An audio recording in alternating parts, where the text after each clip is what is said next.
প্রিয় ভাই সব, আজকে হলো ঈদুল আযহা 2025। আমরা আজকে দুইটা বিষয়ে কথা বলবো। আমরা এই ঈদ কোত্থেকে পেলাম, এই ঈদে আমাদের জন্য কি গুরুত্ব এবং তাৎপর্য বহন করে, এবং আমাদের জন্য এই ঈদের একটা গুরুত্বপূর্ণ মেসেজ পরিচ্ছন্নতা কিভাবে আমরা অবলম্বন করব, সেটা ঈমানের পরিচ্ছন্নতা এবং বাহ্যিক পরিচ্ছন্নতা। ওমা তাওফীকি ইল্লা বিল্লাহ। ঈদ হচ্ছে কি ইবাদত। সবাই বলেন ঈদ কি ইবাদত। আল্লাহ নাখুশ হয়, আল্লাহ নারাজ হয় এমন কোনো কাজ ঈদের দিনে কোনোভাবে সংগঠিত করা যাবে। প্রিয় ভাইয়েরা, আল্লাহ সুবহানাহু ওয়া তাআলা বান্দা বান্দির জন্য ঈদের বন্দোবস্ত করেছেন। কিভাবে এই ঈদ আমাদের মাঝে ফিরে আসলো, কিভাবে উম্মতে মুহাম্মাদি ঈদুল ফিতর এবং ঈদুল আযহা পেল, এই ব্যাপারে সরাসরি হাদিস বর্ণিত হয়েছে। হযরতে আনাস ইবনে মালিক রাদিয়াল্লাহু আনহু হাদিস বর্ণনা করেন। সুনানে আবু দাউদ কিতাবের মাঝে হাদিসটি উল্লেখ করা হয়েছে। আনাস ইবনে মালিক রাদিয়াল্লাহু আনহু বলেন, কদিমার রাসূল সাল্লাল্লাহু আলাইহি ওয়াসাল্লাম আল মাদিনা। নবীজি যখন হিজরত করে মদিনাতে গেলেন, মদিনাতে যাওয়ার পরে নবীজি দেখতে পেলেন ওয়ালাহুম ইয়াওমান ইয়ালআবুনা ফীহিমা। মদিনার মানুষেরা দুইটা দিন খুবই আনন্দ উদযাপন করে। নবীজি স্বয়ং তাদেরকে জিজ্ঞাসা করলেন, মা হাযানিল ইয়াওমান, মা হাযানিল ইয়াওমান, হে মদিনার মানুষেরা, এই দুইটা দিন দেখি তোমরা খুব আনন্দ উদযাপন করো। দুইটা দিন কি জিনিস, কেন আনন্দ করে একটু বলবে নাকি? তারা রাসূলকে বললেন, কুন্না নালআবু ফীহিমা ফিল জাহিলিয়া। ও নবী মুহাম্মদ, এই আনন্দের উদযাপনের বিশেষ দুইটা দিন শুধুমাত্র এখন থেকে নয়, জাহিলি যুগ থেকে আমরা এই আনন্দ করে থাকি। সাথে সাথে নবীজি সাহাবীদেরকে বললেন, ইন্নাল্লাহা ক্বাদ আবদালাকুম বিহিমা খায়রাম মিনহা। আমার সাহাবীরা শোনো, আল্লাহ তাআলা তোমাদের জন্য দুইটা এই আনন্দের দিনের চাইতেও দামি দুইটা দিন দিয়েছেন। সুবহানাল্লাহ। তারা যে দুইটা দিন আনন্দ করে, ওই দুইটা দিনের চাইতেও আল্লাহ তোমাদেরকে এর পরিবর্তে দামি দুইটা দিন দিয়েছেন। সেই দিনটা কি? ঈদুল আযহা ওয়া ঈদুল ফিতর। ঈদুল ফিতরের দিন এবং ঈদুল আযহার দিন। তারাও আনন্দ করছে, তাদেরটা হবে আনন্দ, তোমরাও আনন্দ করবে, কিন্তু তোমাদেরটা আল্লাহর কাছে ইবাদত হয়ে যাবে। প্রিয় ভাইয়েরা, ঈদুল ফিতর এবং ঈদুল আযহা আল্লাহর পক্ষ থেকে আসলো আনন্দ করার জন্য। নিজেও খাবেন, অপরকেও খাওয়াবেন, শরিয়া পন্থায় নিজে আনন্দ উদযাপন করবেন, অন্যের মুখের মাঝে হাসি ফোটাবেন। এখন প্রশ্ন হলো, এই ঈদুল আযহার দিনের বিশেষ আমলটা কি? ঈদুল আযহার দিনের বিশেষ আমল হলো আল্লাহর সন্তুষ্টির জন্য আল্লাহর নামে কোরবানির পশু জবে করা। খেয়াল করেন, আমার কথাটি খেয়াল করেন। আল্লাহর সন্তুষ্টির জন্য আল্লাহর নামে কোরবানির পশু কি করা? কোরবানির পশু জবে হবে কার সন্তুষ্টির জন্য? জবেটা হবে কার নাম দিয়ে? তখনই আপনার এই দিনের সর্বশ্রেষ্ঠ আমল বাস্তবায়িত হবে। হাদিস শরীফে উল্লেখ করা হয়েছে, মা আয়েশা সিদ্দিকা রাদিয়াল্লাহু আনহা হাদিস বর্ণনা করেছেন, তিরমিজি শরীফের হাদিস। রাসূল করিম সাল্লাল্লাহু আলাইহি ওয়াসাল্লাম বলেন, মা আমালু আদামিয়্যু মিন আমালিন ইয়াওমান নাহরি আহাব্বা ইলাল্লাহি মিন ইহরাকিদ দাম। ঈদুল আযহার দিনে কোরবানির পশু জবে করা চাইতে আল্লাহ তাআলার কাছে সম্মানিত কোনো প্রিয় ইবাদত নেই। রাসূল করিম সাল্লাল্লাহু আলাইহি ওয়াসাল্লাম বললেন, কেন প্রিয় ইবাদত? শোনো, ইন্নাহা লাতাতি ইয়াউমাল কিয়ামাতি বিকুরুনিহা ওয়া আশআরিহা ওয়া আগলাফিহা।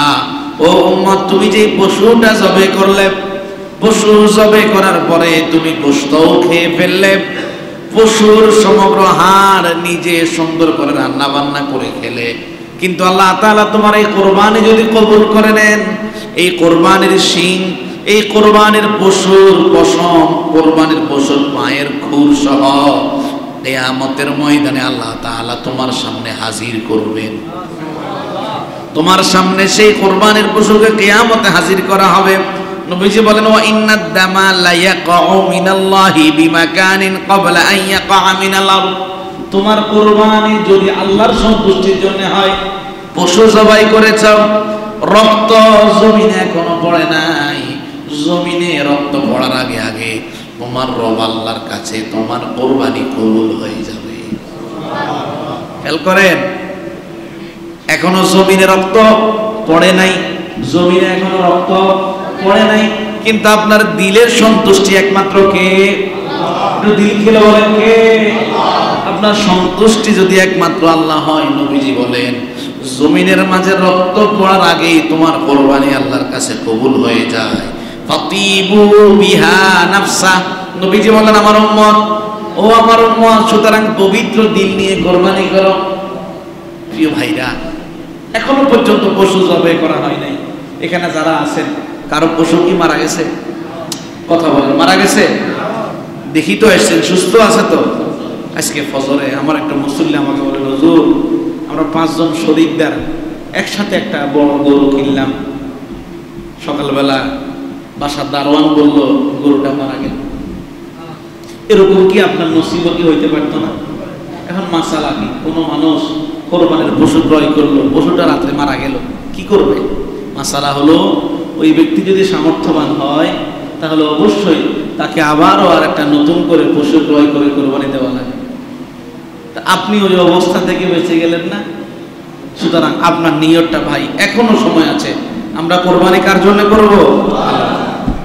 অন্য হাদিসে উল্লেখ করা হয়েছে, হযরত যায়েদ ইবনে আরকাম রাদিয়াল্লাহু আনহু হাদিস বর্ণনা করেন, মুসনাদে আহমদ ইবনে মাজাহ 2 কিতাবে হাদিস এসেছে। একজন সাহাবী রাসূল করিম সাল্লাল্লাহু আলাইহি সাল্লামকে প্রশ্ন করলেন, ইয়া রাসূলুল্লাহ মা হাযিহিল আদাহি, কুরবানি বলতে কি বোঝায়? কুরবানি কাকে বলে? রাসূল করিম সাল্লাল্লাহু আলাইহি সাল্লাম ওই সাহাবীকে জবাব দিলেন, সুন্নাতু আবিকুম ইব্রাহিম, কুরবানিটা হলো তোমাদের বাবা ইব্রাহিমের সুন্নাত। কুরবানি কি? এটা সবাই বলেন, ইব্রাহিম আলাইহিস সালামের সুন্নাত। নবীজি এই কথা বলার পরে সাহাবী আবার প্রশ্ন করলেন, ফামা লানা ফিহা, নবীজি আমাদের পিতা ইব্রাহিমের সুন্নাত তো বুঝলাম, কুরবানি করলে আমরা কি পাবো? রাসূল করিম সাল্লাল্লাহু আলাইহি সাল্লাম বললেন, বিকুল্লি শাআরাতিন হাসানা, কুরবানির পশু যেটা জবাই করলাম, ওই পশুর মাঝে যতগুলা পশম আছে আল্লাহ তাআলা বিনিময়ে, প্রত্যেকটা পশমের বিনিময়ে তোমার আমলনামায় হাসানা লিখে দেবে। কি লিখে দেবে? হাসানা লিখে দেবে। সাহাবী আবার প্রশ্ন করলেন, ফাসাউফ, ইয়া রাসূলুল্লাহ যদি পশুটা এমন হয় গায়ের মাঝে অনেক পশম, বিশেষ করে ভেড়ার মাঝে অসংখ্য পশম। সাহাবী যখন এই প্রশ্ন করলেন, নবীজি বললেন, বিকুল্লি শাআরাতিন মিনাস সাউফি হাসানা। ও আমার সাহাবী শোনো, যদি পশু অধিক পশমওয়ালাও হয়, আল্লাহর নামে যদি ইব্রাহিম আলাইহিস সালামের সুন্নাহ বাস্তবায়নে তুমি যদি জবাই করো, আল্লাহ ওই জবাইকৃত পশুর পশমের বিনিময়ে সওয়াব দিবে। তাহলে খেয়াল করেন, কুরবানি করতে হবে পবিত্র দিল নিয়ে। কি দিল নিয়ে? পবিত্র দিল নিয়ে। বিনিময় কি? আপনার কোরবানির রক্ত জমিনে পড়ার আগে কবুল করবেন কে? কোরবানির পশু সব খাই আপনি শেষ করছেন, একবার হাড্ডি চর্বি কোনো কিছু আপনি বাকি রাখেন নাই, কিন্তু আল্লাহর কাছে কোরবানি যদি কবুল হয়, আপনার এই পশু খুর সহ, পশম সহ, শিং সহ কিয়ামতের ময়দানে দণ্ডায়মান হবে। এবং সবচেয়ে বড় বিষয়, কোরবানির পশুর প্রত্যেকটা পশমের বিনিময়ে আপনাকে সওয়াব দেওয়া হবে। তাহলে আমরা বুঝলাম, কোরবানি আল্লাহ তাআলার পক্ষ থেকে উম্মতে মুহাম্মাদের জন্য নিয়ামত। জাহিলি যুগের মানুষেরা খেলাধুলা করত, আল্লাহর হাবিব বলেন এর চাইতে দামি দিন আল্লাহ তোমাকে দিলেন, সেটা ঈদুল ফিতর, ঈদুল আযহা। এখন আসেন, এই ঈদুল আযহা এর দিনে আমাদেরকে একটা শপথ নেওয়া লাগবে। কি নেওয়া লাগবে? শপথ বুঝেন তো? শপথ নেওয়া লাগবে। সেটা কি? আত-তাহারা, আমরা পরিচ্ছন্নতা, আমরা পরিষ্কার পরিচ্ছন্নতা অবলম্বন করব। অধিকাংশ মানুষ গরু জবাই করছে, চর্বিকে রাস্তার এই পাশ থেকে আরেক পাশে মেলা মারে, মারে কি মারে না? গরু জবাই হয়েছে, রাস্তার উপরে রক্ত ফেলে রাখে। গরু নাড়ি বড়ি পরিষ্কার করছে, রাস্তার উপরে ফেলে রাখে। সিটি কর্পোরেশন থেকে যে সমগ্র স্থান নির্ধারিত করে দেওয়া থাকে ওই সমগ্র জায়গাতেও ময়লাগুলো ফেলে না। এরকম কোরবানি দাতা কি নাই? কথা কয়টা নাই? আপনাদের কষ্ট হয়েছে মনে নাকি? শহর নিয়ে আসছেন, আজকে মসজিদে যাব, হুজুর যাই বলো আমি আমার জবান বন্ধ রাখবো, কি বলেন? তাহলে আপনাকে অবশ্যই অবশ্যই পরিচ্ছন্নতা আপনাকে অবলম্বন করা লাগবে। এই এলাকা আপনাদের, এখানে থাকেন আপনারা, এই এলাকা পরিষ্কার রাখার দায়িত্ব আপনাদের। এই জন্য প্রিয় ভাই, তাহারাত পরিচ্ছন্নতার শপথ নেওয়া যাবে তো ইনশাআল্লাহ? পরিচ্ছন্নতাকে আরবিতে বলা হয় তাহারাত। পরিচ্ছন্নতাকে আরবিতে কি বলে? আমার সাথে কথা না বললে আমি আলোচনা ক্লোজ করব। কথা বলবেন? কথা বলা যাবে? খেয়াল করেন, পরিচ্ছন্নতাকে আরবিতে কি বলে? তাহারাত। তাহারাত মানে পরিচ্ছন্নতা। পরিচ্ছন্নতা দুভাবে হয়। কয়ভাবে? এক নম্বর পরিচ্ছন্নতা হচ্ছে ঈমানের পরিচ্ছন্নতা। দুই নম্বর পরিচ্ছন্নতা হচ্ছে শারীরিক পরিচ্ছন্নতা। বলতে পারেন ঈমানের পরিচ্ছন্নতা কিভাবে হয়? বান্দা যখন শিরিক মুক্ত ঈমান, শিরিক মুক্ত ঈমান, নিফাক মুক্ত ঈমান নিয়ে যখন বান্দা নিজেকে তৈরি করে, ওই বান্দা যেন নিজেকে নিজে পরিশুদ্ধ করে। এটা হচ্ছে দিলের পরিশুদ্ধতা। কিসের পরিশুদ্ধতা? দুই নম্বর হলো নাজাসাত থেকে পরিচ্ছন্ন হওয়া। নাজাসাত থেকে পরিচ্ছন্ন, প্রস্রাব পায়খানা অন্যান্য দুর্গন্ধযুক্ত ময়লাযুক্ত জিনিস থেকে আপনি যখন নিজেকে পরিচ্ছন্ন রাখবেন, এটা হবে শারীরিক পরিচ্ছন্নতা। তাহলে পরিচ্ছন্নতা কয় ধরনের? কথা বলেন ভাই, কয় ধরনের? দুই ধরনের পরিচ্ছন্নতা। আমি কিন্তু সবক নিব আজকে, কোরবানির ঈদ, মনে রাখেন কিন্তু জরিমানা হলে সব ফাইন দেওয়া লাগবে। খেয়াল করেন, ঈমানের পরিচ্ছন্নতা কি? ঈমানের পরিচ্ছন্নতা হলো ঈমানের মাঝে কোনো শিরিক থাকা যাবে না। ঈমানের মাঝে ত্রুটিযুক্ত ঈমান নিয়ে জীবিত থাকা যাবে না। ঈমানটা হবে একমাত্র আল্লাহর জন্যে। আমার ঈমানের স্বীকৃতি আল্লাহ ছাড়া কোনো ইলাহ নাই, মুহাম্মদ সাল্লাল্লাহু আলাইহি ওয়াসাল্লাম আল্লাহর প্রেরিত রাসূল। এই ঈমান দিলের মাঝে যদি লালন করতে পারেন, আপনি শুধুমাত্র একজন মানুষ নন, আপনি একজন পবিত্র হৃদয়ের অধিকারী। নবী করিম সাল্লাল্লাহু আলাইহি ওয়াসাল্লাম যখন মক্কা ছেড়ে মদিনায় গেলেন, মদিনায় নবীজি যাওয়ার পরে মদিনার সীমান্তে ঢুকেই নবীজি একটা এলাকায় একটা মসজিদ প্রতিষ্ঠা করেছিলেন, মসজিদে কুবা। ওই মসজিদে কুবার মাঝে নবীজি প্রথম জুমার নামাজ পড়িয়েছিলেন। মসজিদে কুবা আল্লাহর নবী সর্বপ্রথম নির্মাণ করলেন। এরই মাঝে যখন ইসলামের প্রচার এবং প্রসার ঘটল, কিছু মুনাফিক টাইপের মুসল্লি মসজিদে দেরার নির্মাণ করলো এবং রাসূলকে দিয়ে মসজিদ উদ্বোধন করবে, রাসূলকে দাওয়াত করলো। আল্লাহ তাআলা আয়াত নাজিল করে দিলেন, হে রাসূল, আপনি ওই মসজিদে যাবেন না, বরং ওই মসজিদ ধ্বংস করুন। এখানে ইসলামের প্র্যাকটিস হবে না, ইসলাম ধ্বংসের কাজ করা হবে। হে রাসূল, আমি আল্লাহ তাআলা আপনাকে নির্দেশ দিচ্ছি, আপনি ওই মসজিদে দাঁড়ান। কোন মসজিদে? যেই মসজিদ আপনি নির্মাণ করেছিলেন প্রথমেই, ওই মসজিদের মুসল্লিরা পবিত্র হৃদয়ের অধিকারী। পবিত্র হৃদয়ের কে বলছেন? আল্লাহ বলছেন। আল্লাহ তাআলা কোরআনুল কারীমে সূরাতুত তাওবার 108 নং আয়াতে বলছেন, লামাসজিদুন উসসিসা আলাত তাকওয়া মিন আউয়ালি ইয়াউমিন আহাক্কু আন তাকুমা ফীহি রিজালুন ইউহিব্বুনা আন ইয়াতাতাহহারু ওয়াল্লাহু ইউহিব্বুল মুতাহহিরিন। আল্লাহ তাআলা বলছেন, হে রাসূল, যে মসজিদ শুরু থেকেই তাকওয়ার উপরে প্রতিষ্ঠিত, ওই মসজিদের হক হলো আপনি ওই মসজিদে গিয়ে নামাজ কায়েম করবেন। কেন করবেন জানেন? ওই মসজিদের মাঝে এমন এমন মুসল্লি আছে যারা নিজেরা পবিত্রতা অর্জন করেছে, তাদের দিলকে পরিশুদ্ধ করেছে। আমি আল্লাহ তাআলা পরিচ্ছন্ন হৃদয়ের অধিকারী মানুষগুলাকে ভালোবেসেছি। আল্লাহ তাআলা অন্যত্র কোরআনুল কারীমে সূরাতুল বাকারার 222 নং আয়াতে বলছেন, ইন্নাল্লাহা ইউহিব্বুত তাওয়াবিনা ওয়া ইউহিব্বুল মুতাতাহহিরিন। আমি আল্লাহ তাআলা পরিচ্ছন্ন হৃদয়ের মানুষদেরকে ভালোবাসি, আর পরিচ্ছন্নতাকেও আমি আল্লাহ তাআলা ভালোবাসি। হযরত আনাস ইবনে মালিক, হযরত আবি মালিক আল-আশআরী রাদিয়াল্লাহু আনহু হাদিস বর্ণনা করেন, মুসলিম শরীফের হাদিস। রাসূল কারীম সাল্লাল্লাহু আলাইহি সাল্লাম বলেন, আত-তুহুরু শাতরুল ঈমান, পবিত্রতা ঈমানের অংশ। পবিত্রতা ঈমানের কি অংশ? একটা মানুষের শরীরের মাঝে যদি হাত কিংবা পা না থাকে, শরীরের একটা অংশ যদি মাইনাস থাকে, ওই মানুষটা যেরকম পরিপূর্ণ মানুষ না। একজন মানুষের ঈমানের মাঝে যদি পবিত্রতা না থাকে, শিরক মুক্ত নেফাক মুক্ত ঈমান যদি না হয়, ওই মানুষটার ঈমানও পরিচ্ছন্ন নয়। তাহারাতের প্রথম হক হলো ঈমানের পরিচ্ছন্নতা। কিসের পরিচ্ছন্নতা? 2 নম্বর তাহারাতের 2 নম্বর ধরন হলো নাজাসাত থেকে নিজের শরীরকে পরিচ্ছন্ন রাখা। ইসলাম এমন একটা জীবন ব্যবস্থা, ইসলাম আপনাকে এমন এমন বিধান দিয়ে দিয়েছেন যেন আপনি কোনোভাবে অপরিচ্ছন্ন না থাকেন। শুধু কোরবানির দিন অপরিচ্ছন্ন করবেন, অন্য সময় একেবারে ফিটফাট থাকবেন। ইসলাম এটা বলে না। ইসলাম বলে পুরো জীবন তোমাকে পরিচ্ছন্ন, পবিত্র, নেফাক মুক্ত, স্মার্ট একজন মানুষ হিসাবে জীবনযাপন করতে হবে। কেমন?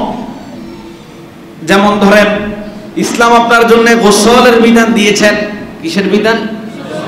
এখানে যারা আসছেন সবাই তো গোসল করছেন, কি বলেন? গোসল ছাড়া তো কেউ আসেন নাই। কেন গোসল করলেন? যে ঈদের দিন সুন্নাহ হলো গোসল করে ঈদগাহে আসা। আপনি কি আদায় করছেন? এ ভাই কথা কি বুঝেন? আমার কষ্ট হইতেছে আপনাদের? ঈদের দিন কি আদায় করছেন? সুন্নাহ। যে আপনি গোসল করছেন কিন্তু আপনি সুন্নাহ হিসেবে আদায় করছেন বলে আপনার এটা কি ইবাদত। এটা কি? নবীজি যখন মক্কা ছেড়ে মদিনায় গেলেন, মদিনার মাঝে যখন নবীজি ইয়াউমুল জুমার দিনে জুমার নামাজ পড়ানোর জন্য মসজিদে আসতেন, এক তো মরুভূমি, দ্বিতীয়ত মানুষদের পোশাকগুলি ছিল মোটা মোটা কাপড়ের, আর মানুষগুলা ছিল খুব পরিশ্রমী। জুমার নামাজ শুরু হওয়ার আগ পর্যন্ত তারা পরিশ্রম করত। মসজিদের মাঝে যখন তারা প্রবেশ করত, গা দিয়ে ঘামের গন্ধ বের হতো। নবীজি মসজিদে ঢুকলেন, গায়ের ভিতর থেকে ঘামের গন্ধ আসার কারণে নবীজি কষ্ট পেলেন।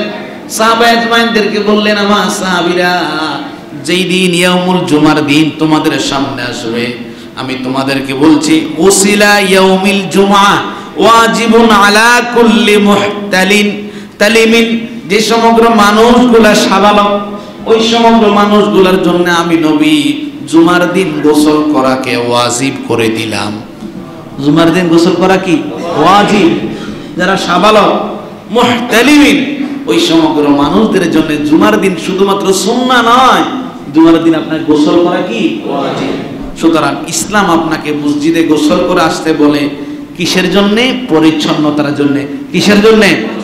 অন্য হাদিসে উল্লেখ করা হয়েছে, হযরত আবু হুরায়রা রাদিয়াল্লাহু আনহু হাদিস বর্ণনা করেন, সহিহ বুখারীর হাদিস। রাসূল কারীম সাল্লাল্লাহু আলাইহি সাল্লাম বলেন, হাক্কুল্লাহি আলা কুল্লি মুসলিমিন আইয়াগসিলা ফি কুল্লি সাবআতি আইয়াম। আল্লাহর হক বান্দার প্রতি, বান্দার প্রতি আল্লাহর হক হলো বান্দা যেন সপ্তাহে 7 দিন গোসল করে। জীবনে মনে হয় হাদিস কোনোদিন শুনেন নাই। বান্দার প্রতি কি হক? বান্দা যেন 7 দিন কি করে? গোসল করে। কিভাবে করবে? ইয়াগসিলু রাসাহু ওয়া জাসাদাহু। বান্দা গোসল করার সময় খালি গায়ে পানি দিবে না, বান্দা মাথাকে ভালো করে ধৌত করবে, নিজের শরীরের বিভিন্ন অঙ্গ প্রত্যঙ্গকে ভালো করে কি করবে? ধৌত করবে। তাহলে ইসলাম আপনাকে বলে আপনার শরীরটাকে আপনি ধৌত করে পরিচ্ছন্ন রাখুন। শুধু তাই নয়, আপনার এই যে মুখ, মুখের ভিতরে দাঁত আছে না নাই? ইসলাম বলে তুমি তোমার দাঁতকে 5 ওয়াক্ত নামাজের সময়ে মেসওয়াক করে করে পরিচ্ছন্ন রাখো। হাদিস শরীফে উল্লেখ করা হয়েছে, আবু হুরায়রা রাদিয়াল্লাহু আনহু হাদিস বর্ণনা করেছেন, সহিহ বুখারী শরীফের হাদিস। নবী করিম সাল্লাল্লাহু আলাইহি সাল্লাম বলেন, লাউলা শুক্কা আলা উম্মতি লা আমারতুহুম বিসওয়াকি মা কুল্লি সালাহ। আমার উম্মতের জন্য যদি কষ্ট না হতো, আমি নবী 5 ওয়াক্ত নামাজে মেসওয়াক করে দাঁত পরিচ্ছন্ন রাখার জন্য আমি আবশ্যক করে দিতাম। তাহলে দেখেন, ইসলাম আপনাকে এই কথা বলে আপনার মুখ যেন দুর্গন্ধযুক্ত না হয়, আপনার সাথে কথা বলে যেন কেউ কষ্ট না পায়। আপনি মেসওয়াক করে আপনি দাঁতকে কি রাখবেন? পরিচ্ছন্ন রাখবেন। শুধু তাই নাই, আপনার মাথায় চুল আছে না নাই? একটা পোশাক তো আপনি পরিধান করেন, দামি হোক কম দামি হোক, পরিচ্ছন্ন একটা পোশাক আপনি পরিধান করেন। ইসলাম বলে মাথার তোমার চুল আছে, একটু তৈল লাগাও, চুলটাকে সুন্দর করে সিধা করো, এবং যে জামাটা তুমি পরিধান করছো ধুয়ে সুন্দর করে পরিচ্ছন্ন করে গায়ে দাও। এটা কে বলে? ইসলাম বলে। হাদিস শরীফে উল্লেখ করা হয়েছে, হযরত জাবের রাদিয়াল্লাহু আনহু হাদিস বর্ণনা করেছেন, মুসনাদে আহমদ এবং বাইহাকি শরীফের হাদিস। হযরত জাবের রাদিয়াল্লাহু আনহু বলেন, আতানা রাসূলুল্লাহ সাল্লাল্লাহু আলাইহি ওয়াসাল্লাম সাইরান ফি মানজিলিনা। একদিন নবীজি আমি জাবেরের বাড়িতে বেড়াতে আসলেন। বেড়াতে আমরা যাই না? কথা বলেন, যাই না? নবীজি ঠিক আমার বাড়িতে বেড়াতে আসলেন। ফারাআ রাজুলান শাগিফা, নবীজি আমার বাড়িতে এসে একজন মানুষকে দেখতে পেলেন, যে মানুষটার চুলগুলো এলোমেলো হয়ে আছে, চুলগুলাকে সে পরিপাটি করে না। নবীজি তখন বললেন, আমা কানা ইয়াজিদু হাদা মা ইউসাক্কিনু বিহি রাসা। আচ্ছা জাবের শোনো, এই মানুষটার চুলগুলাকে সুন্দর করে দেওয়ার মতো এই মানুষটাকে কোনো চিরুনি জোগাড় করতে পারেনি? তার জন্য একটা চিরুনি কি করো, জোগাড় করো, তার চুলটাকে সিধা করে সুন্দর করে পরিপাটি করে দাও, যেন তাকে একটু সুন্দর দেখায়। হযরত জাবের রাদিয়াল্লাহু আনহু বলেন, এরই মাঝে নবীজি আমার বাড়িতে আরেকজন মানুষকে দেখতে পেলেন, যে মানুষটা পোশাক পরিধান করেছে কিন্তু পোশাকটা একেবারে অপরিচ্ছন্ন। রাসূল কারীম সাল্লাল্লাহু আলাইহি সাল্লাম বললেন, জাবের আমা কানা ইয়াজিদু হাদা মা ইয়াগসিলু বিহি ফিয়াবা। ও জাবের, এই মানুষটার পোশাকটা ধুয়ে পরিচ্ছন্ন করার মতো কি কোনো উপায় পাইনি? তার জন্য একটা ধুয়ে পরিচ্ছন্ন করার ব্যবস্থা করে দাও, সে যেন তার পোশাকটাকে পরিচ্ছন্ন রাখতে পারে। সুবহানাল্লাহ। দেখেন, ইসলাম আপনাকে বলে আপনার চুলটা পরিপাটি করেন। তার মানে এই না মেসি এবং নেইমারের চুলের কাটিং মারবেন। কথা কি বুঝেন আমার? চুলের কাটিং মানে এই, এখান দিয়ে ব্লেড দিয়ে এক টান, এখান দিয়ে আরেক টান, উপরে দিয়ে একবারে রাতা মোড়কে যে ঝুড়ি থাকে ঝুড়ির মতো করবেন, এমন না। ইসলামের চুল রাখারও একটা কি আছে, বিধান আছে। হয় সব চুল এক সমান করবেন, না হয় মাথা শেষে ফেলবেন, না হয় বাবরি চুল রাখবেন। কয় পদ্ধতি? 3 পদ্ধতি। এখন দেখা যায় এমন এমন খুব আল্লাহওয়ালা বুজুর্গ দরবেশ পাওয়া যায়, যাদের জামা কাপড়ের ঠিক নাই, চুলেরও ঠিক নাই, দাড়িরও ঠিক নাই। বাবার মাঝে অনেক কিছু আছে। বাবার মাঝে কি আছে? এটা কি ইসলাম? কথা কয়, এটা কি ইসলাম? হাসির জন্য বলে না, এমন হয় কি হয় না? কিন্তু আমরা ভাবি এদের মাঝে অনেক কিছু আছে। না ভাই, ইসলাম এটা বলে না। আপনাকে একবারে চুল টুল ধরা মোসওয়াক করি, আপনি বছরে একদিনও গোসল না করে গা থেকে দুর্গন্ধ বাইরে হয়, পোকামাকড় আঙ্গুলের মধ্যে বসতেছে, ইসলাম আপনাকে এটা বলে না। ইসলাম বলে আপনাকে পরিচ্ছন্ন থাকা লাগবে। শুধু তাই নয়, আপনি যে হাতের নখ বড় হয় কি হয় না, নখ কাটেন কি কাটেন না?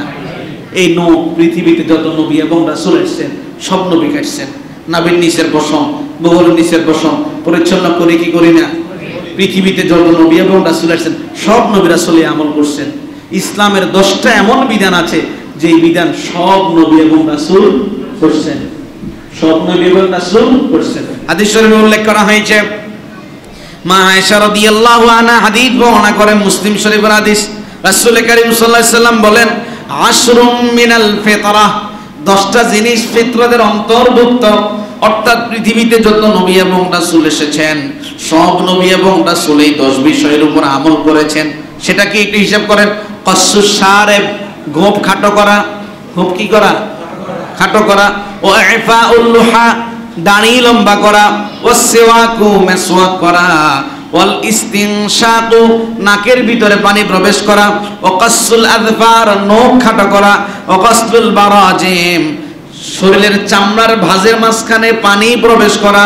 ওয়ানাতফুল ইবিত, বগলের নিচের পশম পরিচ্ছন্ন করা। ও হালকুল আনা, নাভির নিচের পশম পরিচ্ছন্ন করা। ও ইনতিকাসুল মা, পানি দ্বারা নিজেকে পরিচ্ছন্ন রাখা।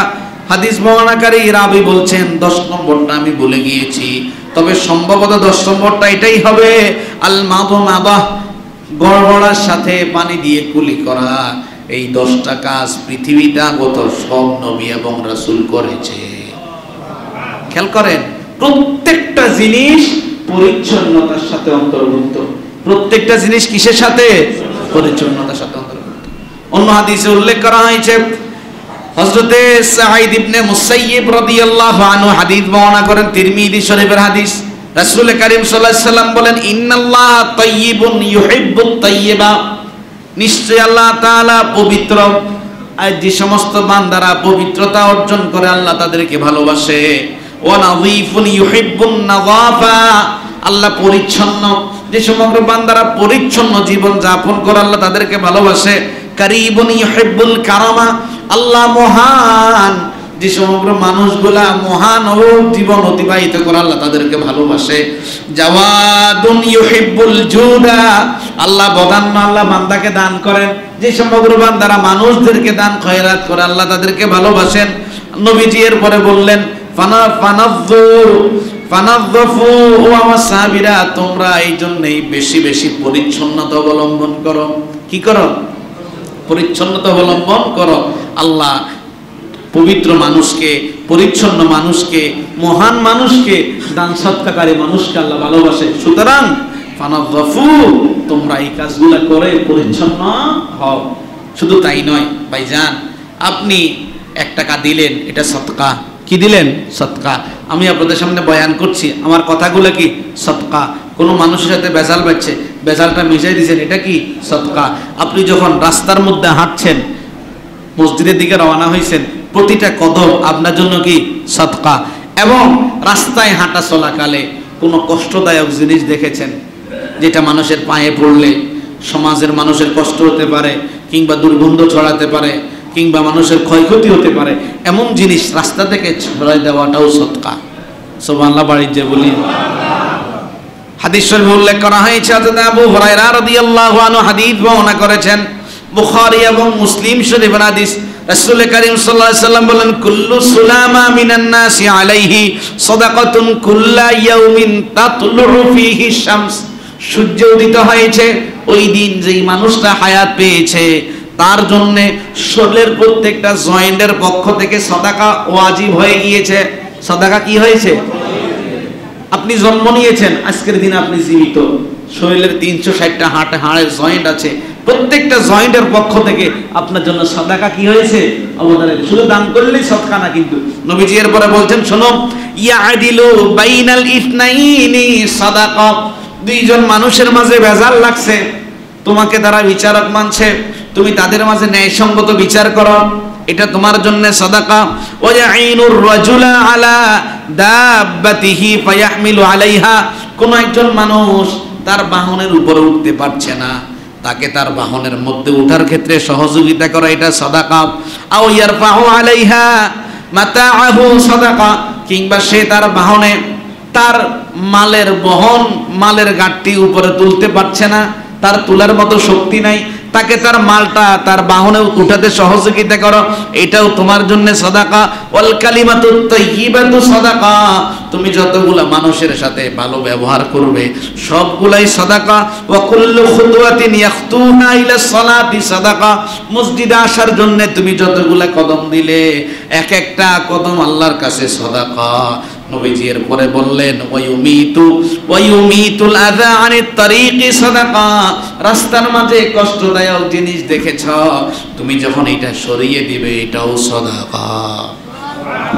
খেয়াল করেন, সদকা শুধুমাত্র টাকা দিলে হয় না, একজন মানুষকে সহযোগিতা করা, পরিবেশ পরিচ্ছন্ন রাখা, মানুষ কষ্ট পাবে রাস্তায় দেখেছেন সেটাও পরিষ্কার করা, এটা কি সাদাকা। অন্য হাদিসে উল্লেখ করা হয়েছে, আবু দাউদ শরীফের হাদিস, মুসনাদে আহমদে একই হাদিস উল্লেখ করা হয়েছে। আবু হুরায়রা রাদিয়াল্লাহু আনহু হাদিস বর্ণনা করেছেন, নবীজি বলেন, খুব ভয়ঙ্কর কথা, একটু মনোযোগ। নবীজি বলেন, ইত্তাকুল লাইনিন, ও আমার সাহাবীরা, 2 ধরনের বিষয় আছে যেই বিষয়ের কারণে মানুষ লানত প্রাপ্ত হয়। কি প্রাপ্ত হয়? আচ্ছা বলেন, লানত কি ভালো জিনিস? এ ভাই কথা বলতে কষ্ট হয় আপনাদের?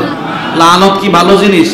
কিছুক্ষণ পরে গরু জবাই করে তো জন্মের খাওন খাবেন, তখন তো আমার ফোন দিয়ে বলবেন, না হুজুর একটু আসেন, এটা আমাদের সাথে একটু খেতে আসেন, ফোন দিবেন না? ঠিক আছে, দিয়ে সমস্যা। কিন্তু আপনারা তো এই সময় একটু কথা বলতে পারেন, শক্তি খরচ না করলে গোশত খায় মজা পাবেন। তাহলে 2টা জিনিস খুবই লানতের কারণ। 2টা জিনিস কিসের কারণ? লানতের কারণ।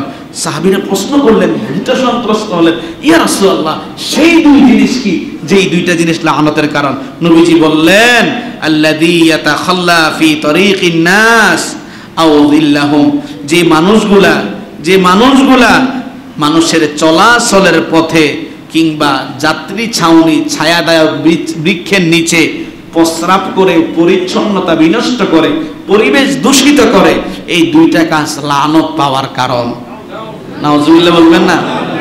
খেয়াল করেন, রাস্তার মধ্যে দাঁড়ায় দাঁড়ায় অনেকে আসে প্রস্রাব করে, এটা কিন্তু রাস্তার হক আপনি নষ্ট করলেন, লানতের কারণ হলেন। অনেকে যাত্রী ছাউনি যেখানে মানুষ গিয়ে বসে কিংবা বৃক্ষের নিচে যেখানে মানুষ গিয়ে আশ্রয় নেয়, ওই জায়গায় প্রস্রাব পায়খানা করে পরিবেশ নষ্ট করে। নবীজি বলছেন এই দুইটা কাজ কিসের কারণ? লাআনতের কারণ। তাহলে দেখেন, ইসলাম আপনাকে বলছে তুমি পরিবেশ দূষিত হয় এমন কোন কাজ করো না। অন্য হাদিসে উল্লেখ করা হয়েছে, মুসলিম শরীফের হাদিস, হযরত আবু হুরায়রা রাদিয়াল্লাহু আনহু হাদিস বর্ণনা করেন, নবীজি বলেন, আল ঈমানু বিদুউ ওয়া সাবউনা শু'বা, ঈমানের 70-এর অধিক শাখা প্রশাখা রয়েছে।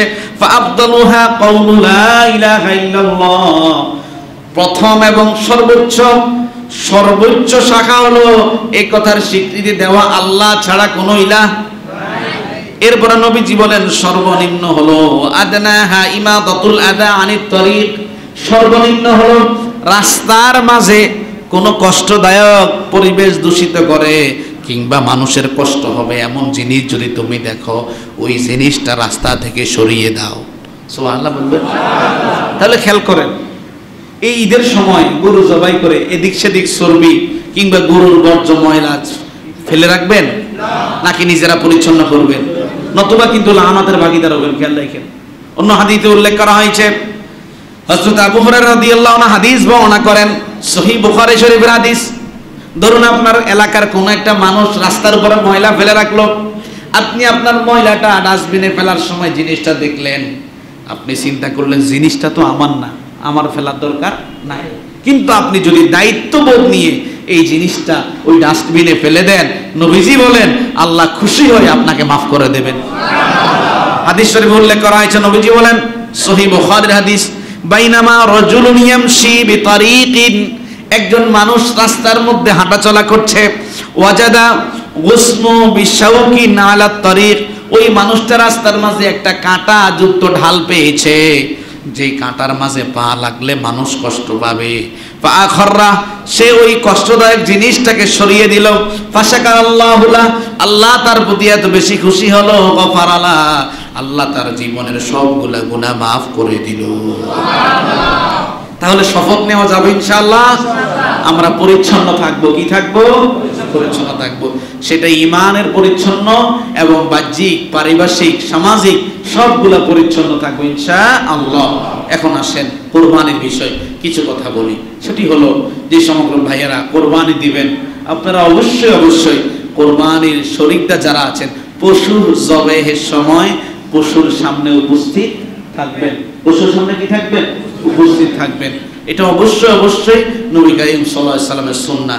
হাদিস শরীফে উল্লেখ করা হয়েছে, হযরত ইমরান বিন হাসিন রাদিয়াল্লাহু আনহু হাদিস বর্ণনা করেছেন, আল বাদরুল মুনির কিতাবে হাদিসটি পাওয়া যায়।